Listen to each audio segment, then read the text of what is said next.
What I'm going to do is, it's about 20 of 6, and I know the schedule says that dinner is at 6 o'clock, and the evening meeting tonight, I believe it's, what time does it start, Greg?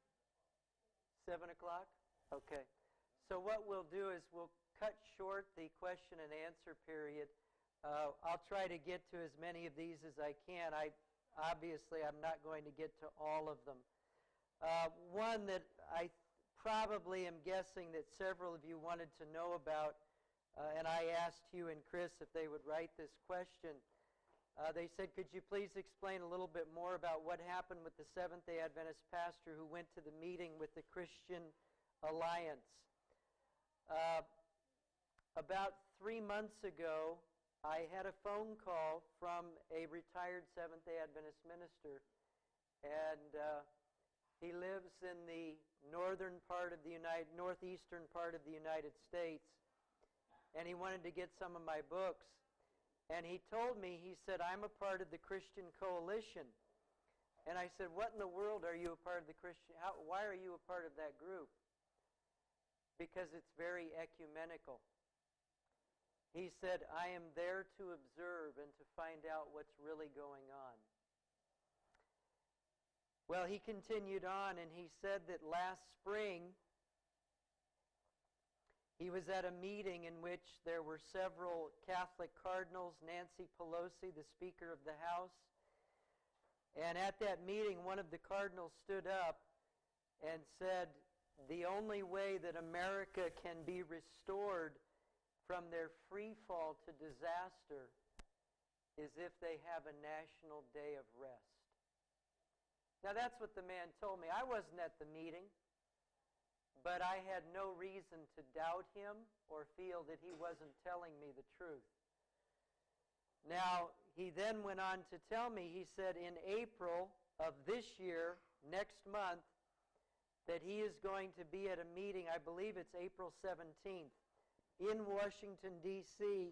This time he's going to be a part of a meeting with Joseph Ratzinger or Benedict XVI.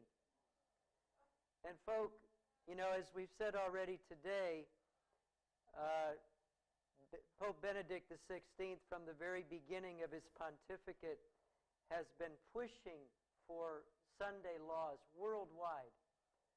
Benedict XVI was the man who actually penned the document Dies Domini back in 1999.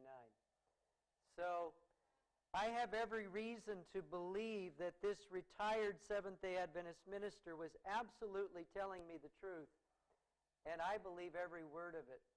Not just because of his testimony, but because in Great Controversy 589 and 590, write that down, go back and look at it. Ellen White puts three concepts together. She says that the devil will play with the laboratories of nature as God permits, and he will be allowed to create cyclones, hurricanes, tornadoes, and flash floods. And in that context, the Spirit of God also says that in order for America to be restored to temporal prosperity, and what is temporal prosperity? That means a thriving economy. Well, right now in the United States of America, the economy is going down, down, down because of the mortgage crisis. People are foreclosing on their homes. They're foreclosing on their homes. There's a banking crisis. The stock market is just gurgling and going like that. The gas prices in America are going out of the roof as far as an American is concerned. So the economy is in very, very bad shape. Well, Ellen White takes the three concepts of natural disasters, temporal prosperity, and Sunday laws, and she puts them right together.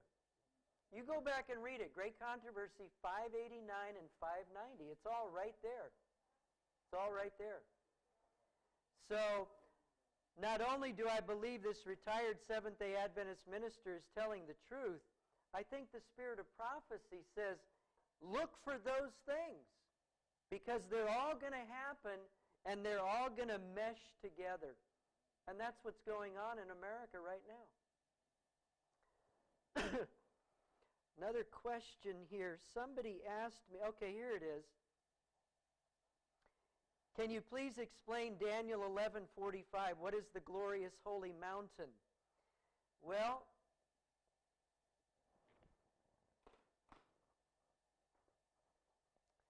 I believe the glorious holy mountain and the glorious land are the same thing. And I believe that the papacy is going to come in, infiltrate into the camp of God's last day professed people, which they've already done for the last 50-odd years. But I think their last hurrah in Seventh-day Adventism is, if you look in Daniel 11, verse 45, we'll read it together. Daniel 11, verse 45. Where is all this apostasy among God's last day people going to end up? Verse 45 of Daniel 11 says, He shall plant the tabernacles of His palace between the seas and the glorious holy mountain. Yet he shall come to his end, and none shall help him. Well, if you look at that verse, what do you do in a tabernacle? You worship. What is the style of worship that the papacy seeks to spread all over the world? Celebration or sun worship. Isn't it?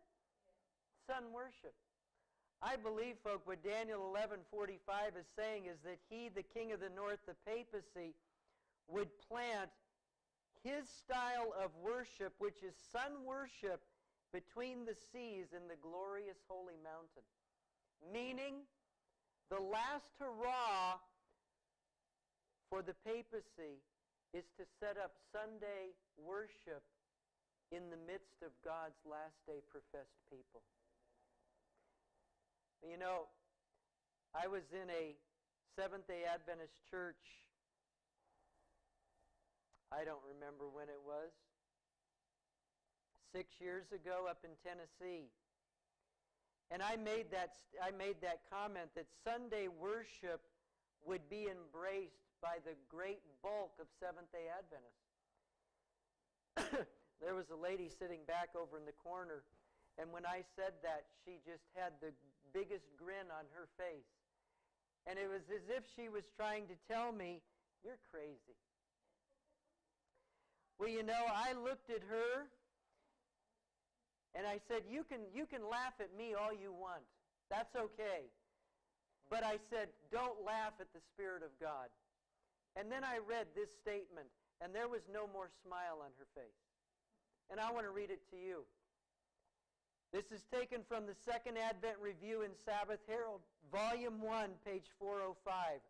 It was written March 18, 1884. It says this: "The Lord has a controversy with His professed people in these last days." And who are God's professed people in these last days? Seventh-day Adventists. In this controversy, men in responsible positions, who's she talking about? Leadership, ministers, administrators, etc., will take a course directly opposite to that pursued by Nehemiah. What did Nehemiah do? He rebuilt the wall around Jerusalem, didn't he? And what did the wall represent spiritually? The law of God. The law of God.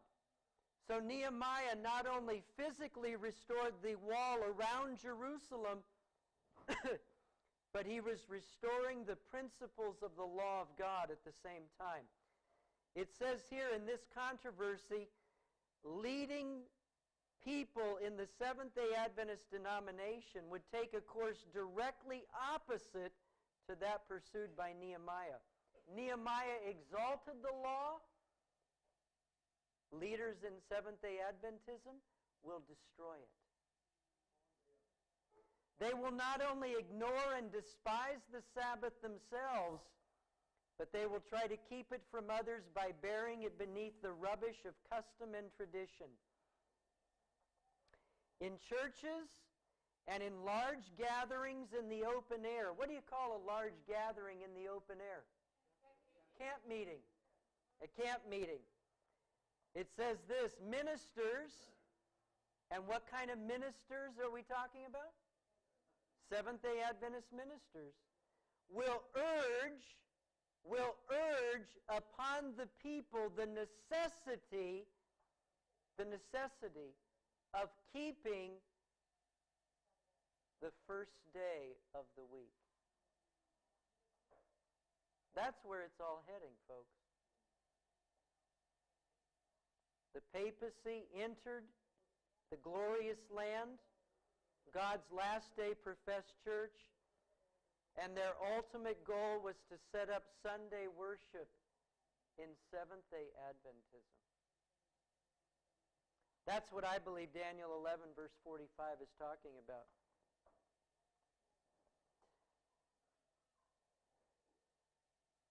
Can you explain the Illuminati in the light of Bible prophecy? I think I'll have to make that my last question. The Illuminati, who some people believe are causing all the havoc in our world today, and I'll be very frank with you, there's a man in America by the name of Alex Jones. And Alex Jones puts out a lot of good material. But I honestly believe, folk, that Alex Jones is a plant. And the reason I say that is because Alex Jones, with all of his incredible material, am I supposed to believe that Alex Jones has never heard of the papacy and the Jesuit order?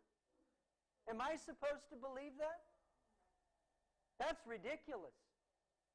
With a man of his intelligence and understanding, that he does not know about a power that ruled the world for 1,200 years through the Dark Ages, and has no concept of what they are doing in the world today, nor has no idea about what the Jesuit order is doing? Am I supposed to believe that? Alex Jones will take you back, just like Tex Mars does. Tex Mars will take you back and say it's the Jews that are causing the trouble, and then drop you. And Alex Jones will take you all the way back and say, all the problems come from the Illuminati, and then he'll drop you. And so what has he done? He's given you a lot of good information, but has he revealed to you where all the trouble in the world is coming from? No, he has not. Tex Mars has not either. And so, in the end, as the near future comes in and as we see events continue to unfold that will usher in the coming of Christ, if we don't understand where truth is and where error is, we could end up on the side of error, couldn't we? And with all the world saying what a great man and a man of peace the Pope is, how easy it would be to get on that bandwagon and say, yeah, those Jews are awful people, or the Illuminati's terrible. But the Pope, he's our friend. We're going to obey exactly what he says and be destroyed in the process. So what good are these men doing when they're leading us astray from the real source of trouble in this world? What are they doing? They're deceiving people. That's what they're doing. If you look at and study the Illuminati, in fact, I talk about it in my book, The Enemy Unmasked, I believe it's the second chapter. Yes, the Illuminati Jewish Front. If you study a little bit of history about the Illuminati, it was created, the modern Illuminati was created May 1, 1776. It was created by a man named Adam Weishaupt. At the time he created the Illuminati, he was teaching in a Jesuit university in southern Germany, in the area called Bavaria, which was a Jesuit stronghold for 400 years. And the principles and the goals of the Illuminati are the principles and goals of the Jesuit order. For somebody to sit back and think that the Jesuits are going to allow Adam Weishaupt, who people are telling us today was not a Jesuit when he created the Illuminati. That's absolutely ridiculous. If he was not a part of the Jesuit order, he would not be allowed to be teaching at the University of Ingolstadt, a Jesuit university. Wouldn't have happened, folks. And the fact that the parallels between those two groups and the principles that govern both groups are identical. Adam Weishaupt was used by the Jesuit General Ricci to create a front organization called the Illuminati, behind which the Jesuits could carry out their dirty work and not be detected. It's that simple. And one of the branches, quite frankly, of the Illuminati is the Order of Skull and Bones, which the two men who ran for the presidency of the United States in 2004, both men are members of the Order of Skull and Bones. And the Skull and Bones is simply an arm of the Illuminati. Well, I'm not going to be able to get to the rest of these questions. Why don't we go ahead? Sabbath has finished. I'm sure the meal is ready. Let's go ahead and kneel, and we'll have a blessing on the food, and we'll thank God for the close of the Sabbath. Let's pray.